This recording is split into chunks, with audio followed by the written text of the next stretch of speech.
This My Thoughts Monday is brought to you by Kinetic Performance, the makers of the Rolls-Royce of barbell monitoring technology, the GymAware. Guys, in season training, we rock the GymAware all the time for quite a few reasons. The first, of course, is just that, the ding. Every time the athlete hears that, they know that they're hitting exactly what we need from them at that moment. And when they don't hear it, it brings out that extra little bit of competitiveness within themselves. On top of that, that awesome ding ends out bringing together the athletes as well, pushing each other and getting each other to be able to hit numbers that they probably wouldn't hit at that portion of the year. And finally, of course, that ding helps us monitor, manipulate, and keep track of volumes and intensities so we can best dose our athletes during the season at the right time with the right amount. Guys, hop over to kinetic.com.au and check out what Evan and the team down there have, because this is absolutely a sensational product that's changed the way that we've trained our athletes. This edition of My Thoughts Monday is brought to you by Valid Performance, the team behind the Nordboard, Force Decks, the Groin Bar, and Human Track. Guys, the most important ability for all of our athletes is availability, and that's the absolute goal of Valid Performance, is to provide solutions to performance professionals so that we can get the right information to make the right decision at the right time for the betterment of the athletes that we get to work with.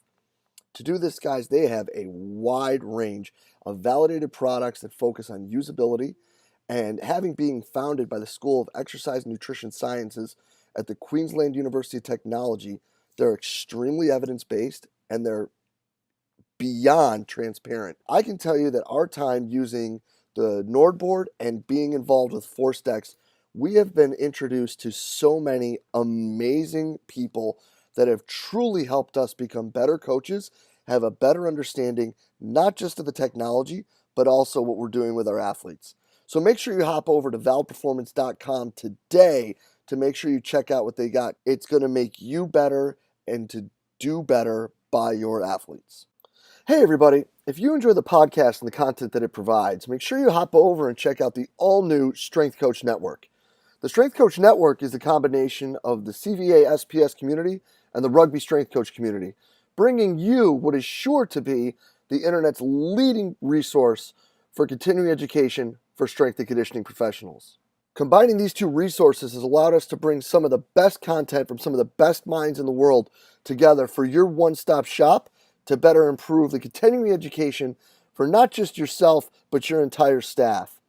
Bringing together all of the lectures from the Rugby Strength Coach community, along with the lectures exclusively done for the Central Virginia Sport Performance community, and all the lectures performed at the Central Virginia Sport Performance Seminar, make this an absolute must for performance coaches around the world. The world-class lectures at the Strength Coach Network are not all that you'll see as well. The discussion in the forums and the support and the career guidance from some of the top practitioners in the world, from people all over the world, makes this an absolute must and a great place for you to network, learn, and grow as a performance professional. So hop on over to strengthcoachnetwork.com and use the code CVASPS, that's C-V-A-S-P-S, to get your 48-hour trial for only $1. We're sure you're going to find great value in the Strength Coach Network and are really excited to have you involved. So hop on over to strengthcoachnetwork.com and use the code CVASPS to check it out today. Hey, what's happening, everybody? DeMayo coming at you with this week's edition of My Thoughts Monday. And today, I kind of want to talk about something that's really become one of the sexy, hot, cool sort of terms when it comes to the field that we work in here. When we're talking about dosing and programming and things of that nature, and that is more is not better, better is better. And I've heard a bunch of people talk about this. Fergus mentions it quite often, when not only when he's speaking, but when in his book, in both books actually, that quality over quantity almost always. I mean, there's obviously certain instances where there's exceptions to the rule, but in working with Keir for the better part of a year, he obviously speaks to that quite often.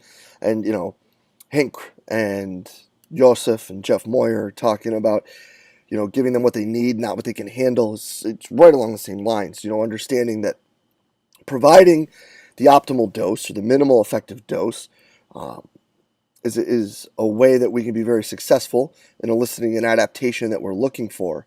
And I think that it's really cool that this is becoming more and more mainstream and more of an it thing, and more coaches are practicing this, because I think that there are a lot of outside responsibilities and things of that nature that today's athlete has that maybe some of us back in the old days didn't quite have to deal with. And definitely more and different stressors than I think that we had to deal with. So understanding that keeping the goal, as Dan John would so greatly say, is something that's really important, and working specifically towards that goal, and providing exactly what they need, not what they can handle, is super important.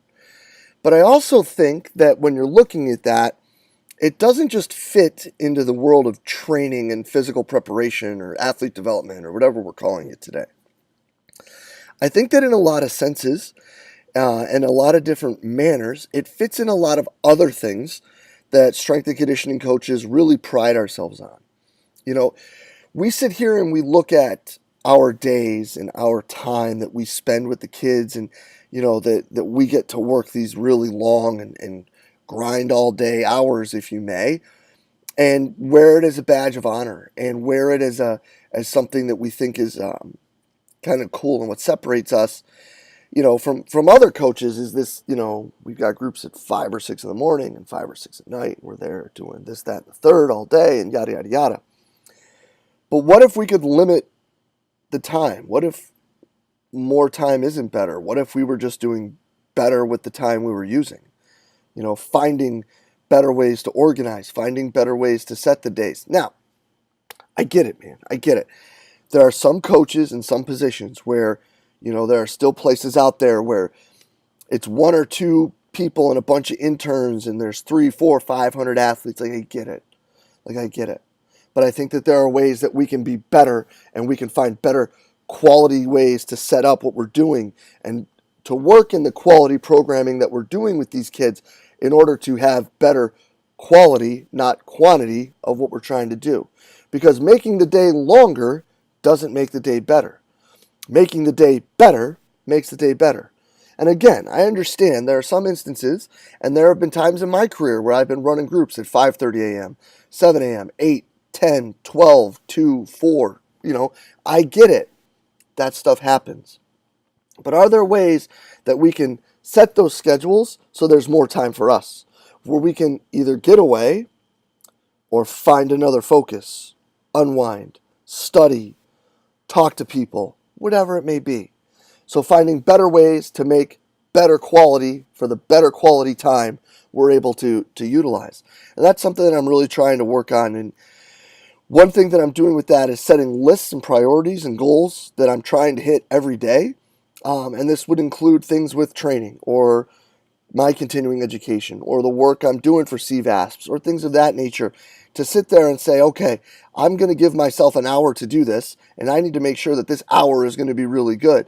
Otherwise, I could get going and then get in the middle of it and then burn myself out from that.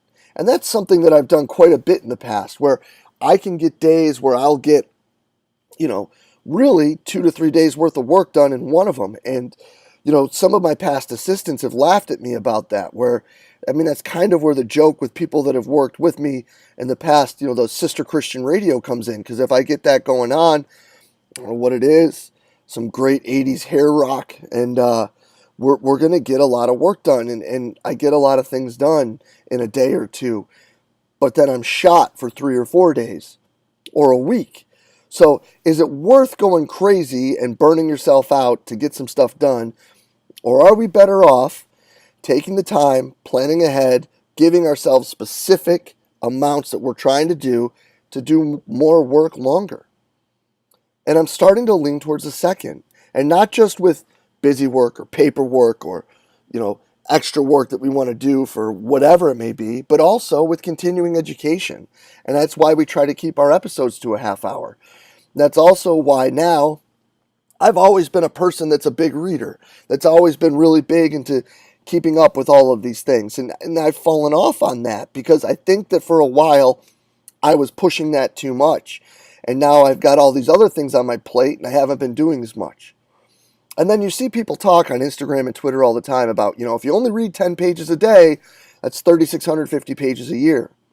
So I was like, all right, why not? I mean, if you can get 10 pages done in a day, it's not that much time and it's not going to, pull too much away. Now, 10 pages in some of the translated material is going to take a little bit longer to sift through than 10 pages from Fergus's latest book, right? Like, because 59 Lessons is like, it's stories, it's people that we're pretty well associated with, so we understand more of what it is. It's our realm. It's things that we're really into at the present moment. Whereas, looking at some of the translated stuff, which I try to read all of it, it sometimes is a little more difficult to digest because it is translated and some of the grammar isn't great and it's more science heavy. I mean, it's great to read and all of those things, but those 10 pages are harder to read than the other 10 pages. But also, I don't know how most people are, but getting into reading and getting back into going at it, spending an hour, 2 hours, 3 hours trying to stay in a book, I get past a half hour and I'm like Doug from Up. I'm sitting there looking squirrel, squirrel, squirrel, and I'm all over the place. So having myself invest in 10 pages, 20 to 30 minutes a day, has allowed me to take more in, write more notes, figure out better things, pull stuff from it and be able to associate with things that we're doing or correct things that we're doing or improve things that we're doing or even just pull the plug on some stuff because you're dialed in. And it's not going to be that long. So doing things like that, again, looking at better is better, not more is better, then understanding how we can implement that in other aspects of our lives is something that's really helped with my continuing education and how we're moving forward with some of the things with CVASPs. Because I think all too often we like to grind. We're proud of how hard we work, and that's great. I'm not saying you can't work hard. I'm not saying you shouldn't bust your butt all the time. I'm just saying that if you're starting to feel tired or you're starting to have challenges in other areas, maybe the best thing to do is to sit down and write down a few things that are really important that you need to do to continue to get better, whether it be with your training, whether it be with your social life or your family life, or whether it be for your health or your education or whatever it is. Take that step back, digest it a little bit, tear it apart a little bit, and give yourself some goals as to how you can focus better with those. And that's what we've done here. That's what I've started to do. And, at this point, we'll be about 8 days into the year, and knock wood, it's going okay. Understanding that eventually these things are going to have to matriculate to a higher volume in order to continue to increase productivity, right? Just like everything. At some point, you're going to need to do more because that's not enough anymore. So we're going to keep looking at that. We're going to keep trying to focus in, to try to provide windows of opportunities to do specific things, quality work over the quantity of work, to get things done at the highest level possible and then get away. Kind of sounds like what we're doing in the weight room, but turning that in and trying to help that so that other aspects of all of our lives can be better. So that's just my thoughts for this Monday. It's something that I'm toying with. Let me know what you guys think, because it's something that I think we all can be better at. I know I need to be better at it because I get so laser focused on some things that I lose sight of other things. And I think that if I'm able to be like, this time is this time is that, this time is the other thing, check the box, check it, then I can move away and be better for everyone else later. So hopefully that helps. Hopefully this is something that can help you guys and your staffs. And as always, thanks for everything you do for us here at Central Virginia Sport Performance. We'll be back next week with another My Thoughts Monday. I'll see you then.